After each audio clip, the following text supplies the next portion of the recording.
বছর পুরো জাহাজের নিচে কি লেগে আছে রে জোয়ারের ভিতরে? আপনি তো বাইসে যাবেন গা। এই যে ভাই দেখছেন জাহাজের কি অবস্থা, নোনা শামুক বসি কি অবস্থা হয়েছে। ওরে ভাই আটকারি দেন, এটা 1000 বছর পুরানো জাহাজ, 1000 বছর পুরানো জাহাজ। এই জাহাজটা এখানে এই যে দেখেন, জাহাজটা একটু ভালোভাবে দেখেন পুরাই। এখানে এখানে দেখেন, এই যে এদিক দেখাও একটু। এই জাহাজটা মূলত হচ্ছে 1000 বছর পুরানো জাহাজ। তো এটা 500 বছর ধরে এখানে পুরো পড়ে আছে। আপনারা জানলে অবাক হবেন, এটা 1000 বছর পুরানো জাহাজ কিংবা 500 বছর ধরে এখানে পড়ে আছে। কিন্তু এটা এমন অবস্থা পুরোটা লাগাছেন একটু ঘুরে দেখান, একেবারে ভূতের বাড়ি হয়ে গেছে। এই যে আপনাদেরকে একটু আমি ক্লিয়ার করে দেখাই। এই যে দেখেন বর্তমানে এদিকে এমন অবস্থা, মানুষ দিনের বেলা ভয়ে আসে না। এই যে গরু ভাই, এই যে দেখেন এই জায়গায় যে কন্ডিশন, এদিকে আছেন এটা 1000 বছর পুরানো জাহাজের অবস্থা কি। ও একটু একটু একটু এটা দেখেন, এই যে কন্ডিশন, এমন অবস্থা একেবারে এইদিকে একেবারে নাস্তা না বুঝবো ভাই। এটা শুধু আপনাদেরকে এরকম জোয়ার আসে গভীর সমুদ্রে এরকম ভাই আমার আগে কেউ নামে নাই, শুধু নামছি আপনাদেরকে বাস্তব ভাই। এই যে দেখেন এখানে যে শামুক টামুক আছে, এগুলো এক একটা ভাই নোনা শামুক, এগুলা অনেকটা বিষাক্ত, এগুলো অনেকটা বিষাক্ত। তো তো হচ্ছে কি, আমি বাস্তব চিত্রটা করিয়াছি, এটা বাস্তব চিত্রটা দেখানোর জন্য। মূলত হচ্ছে এটা এই যে দেখতেছেন, এটা 1000 বছর পুরানো জাহাজ, 500 বছর ধরে এখানে পড়ে আছে। তো এটা এখন 2026 সালে চালু করার চিন্তা ভাবনা আছে। তো 2026 সালে চিন্তা করার জন্য এই যে দেখতেছেন, এই যে ময়লা এগুলা, এগুলো পরিষ্কার করতে কোম্পানির 1 কোটি টাকা লাগবে।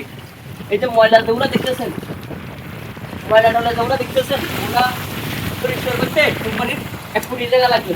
এদিকে ভাই দেখছেন, ওর ভাই যাওয়া যাবে না, ওর ভাই গভীর গভীর গভীর পানি ভাই, আমি ডুবে যাবো, সাঁতার গাড়ি মারা লাগবে। এটা এটা মূলত হচ্ছে ব্রিটিশ আমলের পুরানো জাহাজ, মূলত হচ্ছে ব্রিটিশ আমলের পুরানো জাহাজ। তো এটা এখানে 1000 বছর ধরে, 1000 বছর পুরানো জাহাজ, 500 বছর ধরে এখানে পড়িয়ে আছে। তো এটার আরেক সাইডে আমি আপনাদেরকে দেখাবো বা ভাই, এটা গভীর সমুদ্র। তো ভাই এখন সমুদ্র জোয়ার আসছে, জোয়ারের মাঝে নামিয়ে গেছি শুধু আপনাদেরকে ভিডিওটা প্র্যাকটিক্যালে দেখানোর জন্য। দেখেন এটা একেবারে নির্জন, আমরা ছাড়া আর কেউ নাই। তারপরেও শুধুমাত্র আজকে আপনাদেরকে প্র্যাকটিক্যালে জিনিসটা দেখানোর জন্য, আপনারা বুঝতে পারবেন। এই যে দেখেন একটা জাহাজ পুরানো হলে কী অবস্থা হয়। এই যে দেখেন এই জাহাজটা পুরানো হয়েছে, এটা এখন কী অবস্থা হয়েছে দেখেন দেখেন। তো সেদিকে আছি দেখেন, এদিকে পানি ভাই একটু নাম দেখি। আপনারা ভিডিওটা ভাই পুরোপুরি যদি না দেখেন বুঝতে পারবেন না। ও ভাই ওয়াও, ও এদিকে আসে দেখেন দেখেন, এই যে মজার জিনিস, এই যে দেখেন এই যে সমুদ্রের মাছ, এই যে দেখেন দেখেন দেখেন, এই দেখেন দেখেন দেখেন, এই সমুদ্রের ক্যাঁকড়া, এই এই যে সমুদ্রের ক্যাঁকড়া, সমুদ্রের ক্যাঁকড়া। ভাই এখানে মাছের শামুকের বাসা বান্ধি গেছে। ওই যে একটা কাঁকড়া, এই যে একটা কাঁকড়া ভাই, এই যে কাঁকড়া দেখছেন, কাঁকড়াটা দেখছেন, এই দেখেন, এই যে দেখেন কাঁকড়া, এই দেখেন দেখেন। তো মূলত হচ্ছে দেখেন এখানে এখানে নোনা শামুক, নোনা মাছ, নোনা কাঁকড়া, এখানে জালটা একাকার হয়ে গেছে। এখানে জালটা এখন চালাইবার উপযোগ নেই, এমন অবস্থা হয়েছে, এমন পরিস্থিতি হয়েছে।